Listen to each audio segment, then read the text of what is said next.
Hi everyone, welcome to the Dice Tower. My name is Chris, and today I'm going to show you my thoughts on Bananagrams Duel.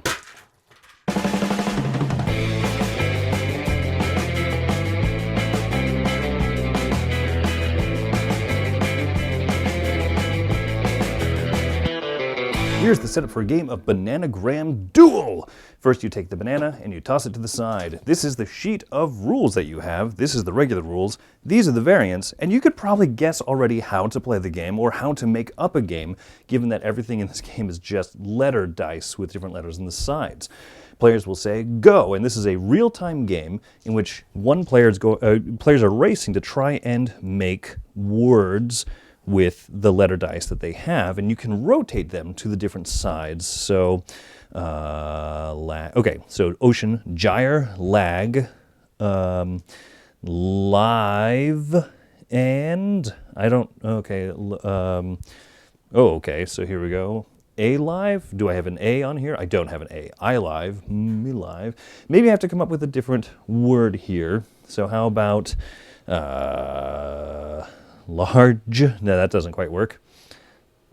So how about, can I come up with we, and then I could come up with L-I-V-E going the other way. Nope, that doesn't. You, oh hey, here you go, look at that. I made kind of a weird one. Live, gyre, lag, and you. So if I was the first person to complete my set of dice this round, then I would get a Bananagrams card, one of the scoring cards. The other way that you can play is that you can, at the start of the round, flip over one of these, and you have to make at least one of your words match the categories. So players would say go, and I've got I got bogus. There you go, there's my slang word. Bogus, I could use wise, and then to, T-W-O, and then bon. B-O, no, I mean, I don't know if that's a real word or not. So how about I go woo, one, and then on, and two, here we go, see? So I match the category. I use at least one slang word with bogus. All right, so basically you play until you hit 10 points. Now here's the thing, the rules say that this game takes 10 minutes to play 10 rounds, and then immediately says, you play until someone is the first player to get 10 cards. That's not the same thing, rules, but way to sneak that 10-minute playtime in there. So, of the variants, there's the themed variant, and then there's also a few different ways that you can play. But let's look at some of these themes. Music, foreign language, that's advantageous to certain people. Toys, good. Holidays, what's a holiday word? Movies, hobbies, party, that's kind of ambiguous. So there's just a ton of these. And then there's also create a theme. It doesn't exactly explain what to do when the create a theme card comes up. Do players agree on it? Do you take turns creating a theme? Do you need a card that says that when you could just say, optionally, players agree on a theme? I'm not sure. So the other ways that you can play are you get what you get. So at the start of the round, you would roll the dice, and you have to make words out of this, which is fine and dandy, but a lot of sides of these dice have the letter E, and very few of them have things like W's. So you get what you get. You have to try and use the most cubes that you can if both players cannot make it. Maybe that's fun for some people, but there's also the roll-in variant, which is you begin the round by rolling, and then you can re-roll one die at a time if you don't like what you have. Rhyme time. This is a rule for some reason. Plays the classic duel, which means not themed, I suppose, but score one bonus card for each pair of rhyming words in your grid. And there's more. You can go to the website. You can come up with your own rules. You can make it so adult players have to use at least 4-letter words and kids can use smaller words and such. So that's what there is to Bananagrams Duel.